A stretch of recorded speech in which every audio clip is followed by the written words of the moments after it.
Hey there, lovely people, and welcome to Messages from the Heart, where we can take some time out from the constant external noise and just take a moment to focus inward, to really focus inward and listen to the quiet and ever-present voice of our heart. So the message for today is self-care and stress. Not how we can get stress, but how we can manage our stress. And particularly at this time of the year, I mean all the time, but particularly at this time of the year can be quite stressful, in good ways and not so good ways. So I would just like to offer you some information about what happens to our body and our mind when we are caught up in stress, and just as a little technique as to what we can do to bring our bodies back into relaxation and calm and peace. And it's easy to get overwhelmed at this time of the year as well. So a big shout out to everyone in the world. Hope that wherever you are doing okay, and that you can find some peace and joy and gratitude in your life. All right, so the information I wanted to begin by sharing with you is what actually happens. I mean, a few things happen, but this thing in particular is a huge awareness that if we understand this, and even perhaps if we don't even understand it, but we know it's a scientific fact about what happens to us when we're in stress mode. And stress doesn't mean that we have to be out of our mind crazy about stuff. It can just mean that we're feeling like we've been feeling sad for a long time, or we've been feeling depressed for a while, or we're overwhelmed, or we're trying to suppress our feelings and trying to keep everybody happy. I mean, all of that is a kind of stress, because if you think about it, like one of the ways that I explain stress to myself really well is when we feel pushed beyond our willingness. So if we are pushed beyond our willingness for any reason, then that is a stress. Our body reacts to that. Our brain and our body reacts to that as stress. And that's not to say that we are not allowed to feel sad or angry or resentful or anything like that. It's important to, yes, we are human, we will feel those things, but it's important to recognize when we're in those feelings and to not stay there very long, and to know how to self-regulate, our own energy, and to know that we are in control of our energetics. Our energetics don't control us. It can feel as though they do, but it's important for us to understand that we know and to know that we can actually change our energetics, change our feelings by changing our thoughts. So this huge awareness information thing that I wanted to share first up was that what happens when we're in any kind of stress. And just to reiterate that the brain doesn't differentiate between a life and death emergency or just overwhelm or anything like that we're going through every day. It responds in the same way by flooding our body with adrenaline and cortisol and all the hormones of stress, which is okay, we can cope with for a while. But as I said before, if we stay in those feelings and emotions for too long, what happens is that our immune system becomes depleted. That's the bottom line. But what I really wanted to share was when we're in any kind of stress, so our body listens to our mind. So our body hears every thought that we think, okay, and it responds. And so if we say we're feeling awful, then the body responds with feeling awful. If we say that, oh, I'm feeling really happy today, then the body responds to feeling happy.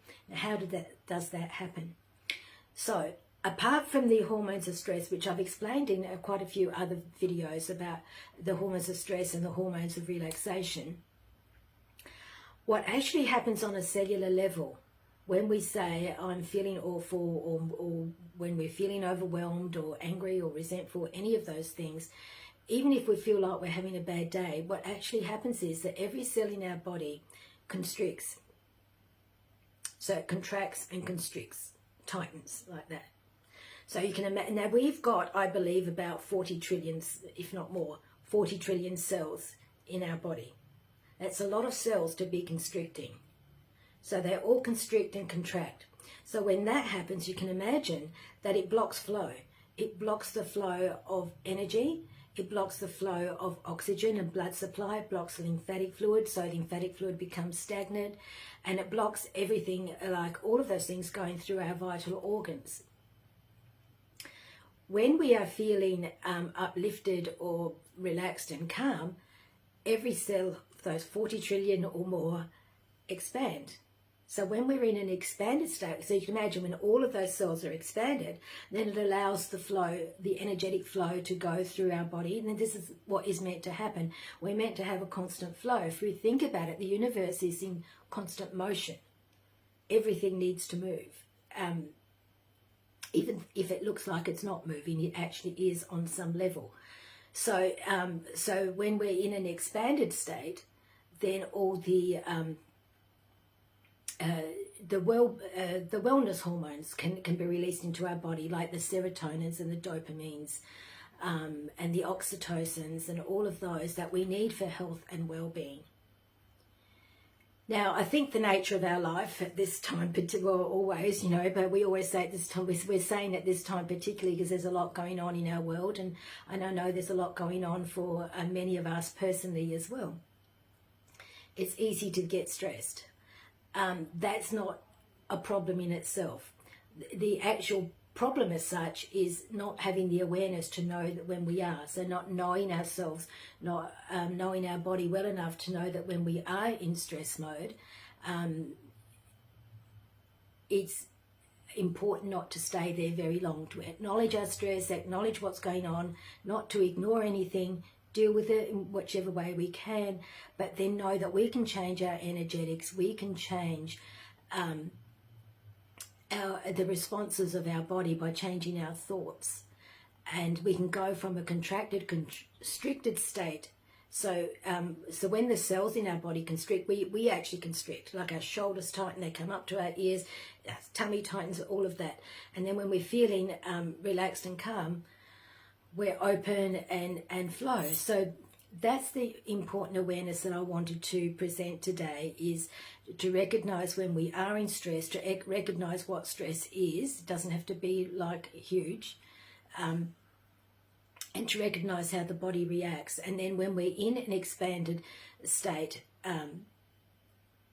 we then allow the parasympathetic nervous system, which is the healer and restorer part of our body, to come into play and do the job of healing, restoring, rejuvenating.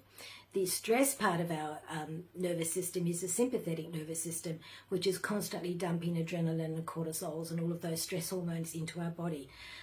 Again, sometimes we need those at times, but we don't need those for a prolonged period of time. For a prolonged period of time, they're very detrimental, and bottom line is they deplete our immune system and we get sick. Okay, so what can we do about that? Having this awareness that we're in stress mode, what can we do about it? So one of the things that I've learned, and this is not anything that I made up, I learned this from an energy medicine class that I did some time ago. And what we can do is, I mean, there's many things that we can do, but this is a relatively simple technique that we can place our hand on our heart, and it doesn't matter which hand, placing our hand on our heart. And I know where I learned this from. It was from Donna Eden's energy medicine. So I encourage you to sort of look her up. She's got amazing techniques for you know, for health and well-being, as I really encourage you. Donna Eden, that is. So I'm borrowing this from her and I'm sharing this with you. I practice this a lot. I've taught it to my grandson, and it worked really amazingly for him. He had this Christmas thing to do in front of a lot of people. He was very, very nervous, started coughing, and we did this, and within about a minute or so he was fine. He did have to repeat it a couple of times, but then he was fine. Okay, so whichever hand, placing it over your heart, and just finding the space between, like, so tracing a line from your little finger, go and find the space between the little finger and the ring finger of your hand. Now this is, without going into too much explanation, it's important energy meridian. And this is why this works so well here. So finding that spot and then tapping on that spot. And just closing your eyes and slowing your breathing and tapping on that spot, you will find that within a very short time, you'll start to feel calmer, more relaxed. And what that actually does is that it interrupts the stress response. It interrupts the sympathetic nervous system stress response, and it allows the parasympathetic nervous system to kick into gear and do what it's meant to do, is to heal, calm, restore, regenerate, rejuvenate. And so just tapping on there, and then you can just relax, take a big breath. Just notice how you're feeling. And if you feel it hasn't reduced as much as you can change hands and do it with the other hand. It's whatever you're most comfortable with. But if you need to repeat it, then that's fine. So it's Donna Eden that I borrowed that technique from. But I've been practicing it myself, and I can attest to how it really, really works. Another thing that you can do, and this is a yogic technique, which also works amazingly well. This works on balancing the left and right hemispheres of the brain, because when we're in stress mode, the right hemisphere gets sort of shut down, where the left takes over and says, okay, there's a problem, we need to blah, blah, blah, and it goes into hyperactive thinking and all of that. So by balancing the left and right hemispheres of the brain, then we can be more clear in our thoughts, and the feeling of overwhelm dissipates, and then that also engages the parasympathetic nervous system as the healer and the restorer.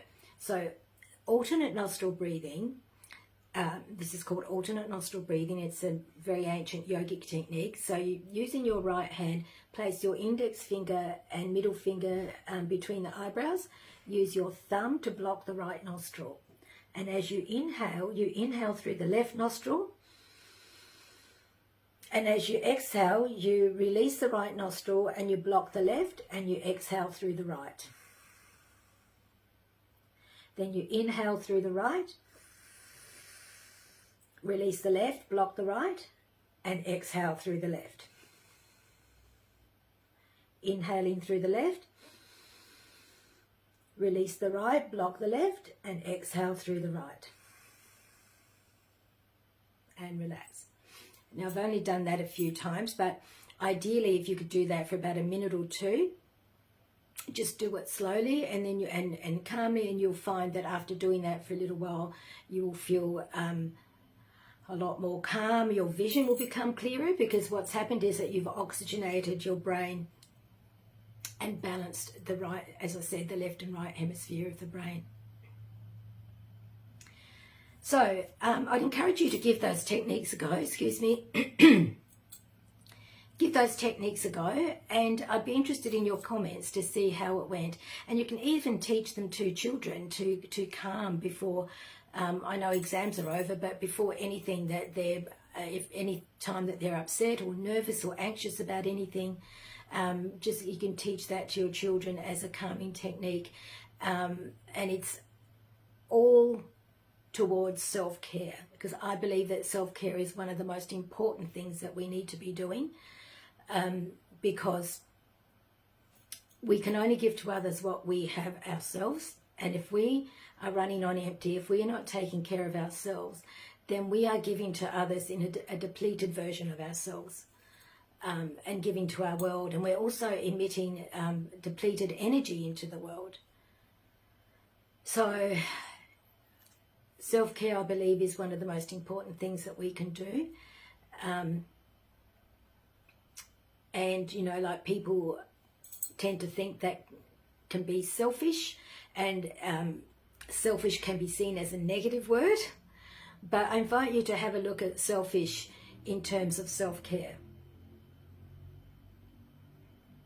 and see how that fits with you, and see if that encourages you to do more things like this in a self-caring way. All right, I hope that this has been helpful. And if you feel that anyone you know could benefit from what I've said in this video, please feel free to share and like and pass it on, because I think the more of us that understand the importance of self-care, it's going to be better for all of us. Because you can imagine if all of us are doing this kind of stuff and all of us are emitting these calm vibes out into the world and into our personal world, it's going to make a huge positive difference. All right, as always, let's love ourselves enough to do this. Ciao for now, and much love.